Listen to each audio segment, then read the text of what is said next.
ሰላም ጤና ይስጥልኝ ዶክተር ያየነኝ ዛሬ ዲስከስ የምናደርገው ስለ ኩላሊት ህመም ይሆናል። እንግዲህ የኩላሊት ህመም ወይም ሬናል ፌለር ብዙ የሚወራ ነገር አለው። በዚህ ቪዲዮ የምናያቸው ግን ወደ 3-4 መሰረታዊ ነገሮች ናቸው። የመጀመሪያው ሁለቱ መሰረታዊ የኩላሊት ህመም ምክንያቶችን ሲሆን በመቀጠል ደግሞ የኩላሊት ህመም 10 መሰረታዊ ምልክቶች አሉት፣ እነሱን እናያለን።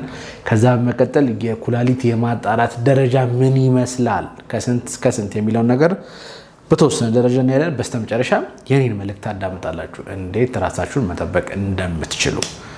እንግዲህ እንደሚታወቀው ኩላሊታችን አጣሪ አካል ነው። በቀን እስከ 200 ሊትር ደምን ያጣራል እና ከዛ ውስጥ የሚገኙ ዌስት ፕሮዳክቶችን ደግሞ በሽንት መልክ አድርጎ ነው የሚያስወግደው። ይህ መሰረታዊ ስራው ነው።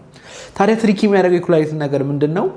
እስከ 90% እንኳን ደክሞ ምንም አይነት ምልክት ላናይ እንችላለን። ለዛ ነው ብዙ ሰዎች ምንም ህመም ሳይሰማቸው ድንገት ለቼክአፕ ሲሄዱ አንተ ኩላሊት ፌል አድርጓል የሚባሉት ወይም የምትባሉ ብዙ ሰዎችን ታውቃላችሁ በዚህ የሚጎዱና ኢትዮጵያ ውስጥም ቁጥሮች እንደሚያሳዩት ከሆነ የኩላሊት ህመም መጠን ከፍ እያለ እየመጣ ነው። እንዴት ነው ቀድመ ልናውቅ የሚችለው ከማለታችን በፊት እነዚህን ሊያስከትሉ የሚችሉ 2 መሰረታዊ መንስኤዎች አሉ። ስለነሱ እናወራለን። በዚሁ አጋጣሚ አዲስ የሆነ የዲጂታል ሄልዝን ወይም የዲጂታል ጤናን ማስጠበቂያ ፕላትፎርም አለን። ሚራ ሄልዝ ይባላል። ሚራ ሄልዝ 6967 ብለው በመደወል ማንኛውንም አይነት ህክምና ማግኘት ይችላሉ። ላይሰንስ ሊሆኑ ባለሙያዎች አሉን። በኤአይ የታገዘ ነው። ስለዚህ 6967 ብለው ደውለው ህክምናውን ያቅሉ ብለን እንመክራለን። ወደ ቪዲዮ እንመለስ። ታዲያ እነዚህ 2 መሰረታዊ መንስኤዎች የምታውቋቸው ናቸው። የመጀመሪያው የስኳር ህመም ወይም ዳያቤቲስ ነው።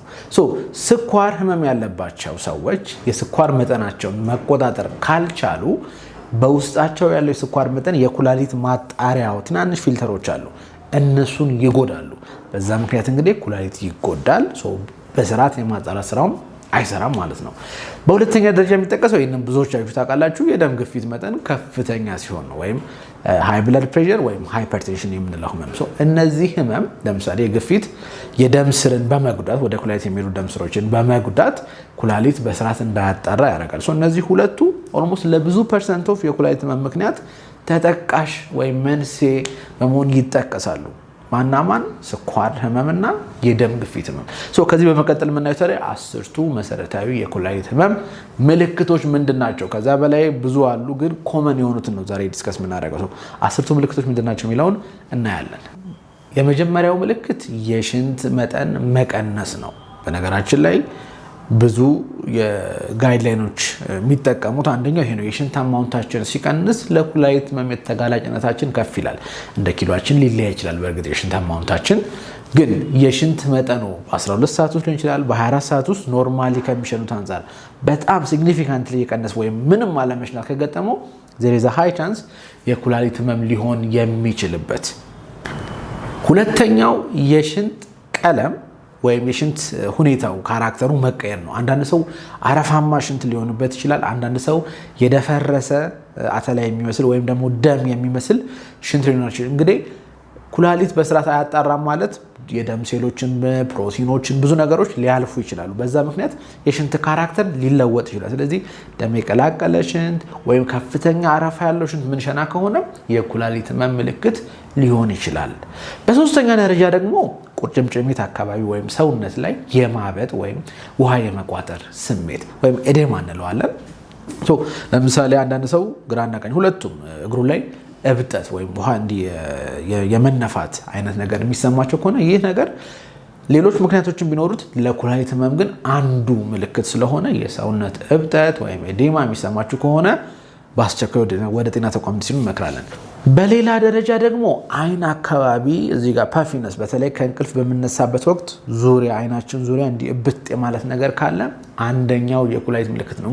እንግዲህ እንደምታውቁት ኩላሊት ፌል ሲያደርግ ቅድም እንዳልኩት ብዙ ነገሮች አብረው ይጠሉና አንዱ የሚወጡት ፕሮቲኖች ናቸው። በሰውነታችን የፕሮቲን አማውንት በቀነሰ ቁጥር ውሃ የመቋጠር አቅማችን በዛው ልክ ከፍ ይላል። ለዛ ነው አይናችን አካባቢ ፓፊ ወይም ይሄ ብጥ ማለት ውሃ የማዘል ነገር የምናገኘው።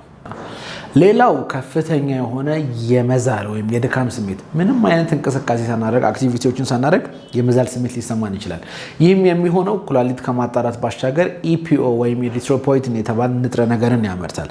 ያ ንጥረ ነገር ታዲያ በሰውነታችን ውስጥ ያሉት የቀይ የደም ሴሎች ከፍ እንዲሉ ወይም እንዲኖሩ ወይም እንዲበዙ ያደርጋልና የቀይ ደም ሴል እንደሚታወቀው ኦክሲጅን እንዲሁም የተለያዩ ንጥረ ነገሮችን ያመላልሳል። ስለዚህ ያ መጠን ቀነሰ ማለት አኒሚክ ሆንን ወይም የደም ማነስ ተከሰተ ማለት ነው። ኢንዳይሬክትሊ ከፍተኛው የድካም ስሜት የኩላሊት ህመም ምልክት ሆነ ማለት ነው። ከዚህ በተጨማሪ እንግዲህ ቀጥሎም ጠቅስላችሁ 1 4 5 የሆኑት የኩላሊት ህመሙ ስር ሲሰድ የሚከሰቱ ምልክቶች ናቸው። ሌላኛው ዛሬ የምናየው ነገር የጂኤፍአር ወይም ግሎሜሩላር ፊልትሬሽን ሬት የምንለው ነው። የኩላሊታችን የማጣራት ሂደት ወይም ሬቱን የምናይበት ነው። 4 5 ደረጃዎች አሉ። በነገራችን ላይ አንድ ሰው ኩላሊት ህመም አለበት ካለን ወይም ኩላሊቱ ተጎድቷል ካለን 1 4 5 ስቴጆች አሉ። ለምሳሌ ሐኪም ቤት ሄዳችሁ ምርመራ አረጋችሁ ጂኤፍአራችሁ እንደዚህ ነው ተባለና በዛ መሰረት ደረጃ ይወጣላችኋል። ስቴጅ 1 እና ስቴጅ 2 ብዙዎቻችሁ ምልክት አታሳዩም። ቅድም የጠቀስኳቸው ምልክቶች ብዙ አይታዩም። ስለዚህ ችላ ልንለው እንችላለን። ወሳኟ ስቴጅ 3 ናት። ስቴጅ 3 ላይ እነዚህ የዘረዘርኳቸው ምልክቶች ቢያንስ 3-4ቱን ታያላችሁ። እዚህ ደረጃ ላይ ህክምና ካደረጋችሁ የመመለስና የመስተካከል ድሉ ከፍተኛ ነው። ሌላው ስቴጅ 4 እና ስቴጅ 5 ነው። ስቴጅ 4 እና ስቴጅ 5 ደረሰ ማለት ቤዚካሊ ሬናል ሪፕሌስመንት ቴራፒ ወይም ኩላሊትን ሊተኩ የሚችሉ ስራዎችን መሰራት አለባቸው። እንደ ዳያሊሲስ፣ አንዳንድ ጊዜ ደግሞ ግዴታ ሲሆን እንደ ሬናል ትራንስፕላንት ወይም የኩላሊት ንቅለ ተከላ ሊያስፈልጋችሁ ይችላል። ይሄን መልእክት ነገራችሁ ታዲያ ቀድማችሁ እነዚህ ምልክቶች ኖቲስ አድርጋችሁ ወደ ህክምና ተቋም ሄዳችሁ ራሳችሁን ሴቭ እንድታደርጉ ነው። ይሄን ካልን ዘንድ የኔ መልእክት ምንድነው? የኔ መልእክት ምንድነው? ከዚህ ምን እንማራለን የሚለው ነው። ሙሉ በሙሉ ሰውነታችን እስኪዳከም መጠበቅ የለብንም።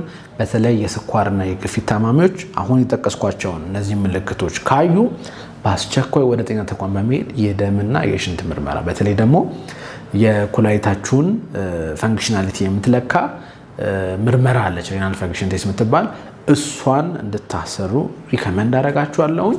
ከዛ በተጨማሪ እንግዲህ ሐኪማችሁ እንደ አስፈላጊነቱ የሚያዛቸው ምርመራዎች አሉ። እሱን ፎሎ እንድታደርጉ መክራችኋለሁኝ።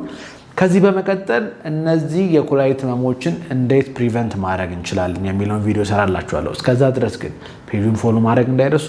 ለማንኛውም የጤና ጥያቄ 6977 ብለው ይደውሉ። አመሰግናለሁ። መልካም ሳምንት።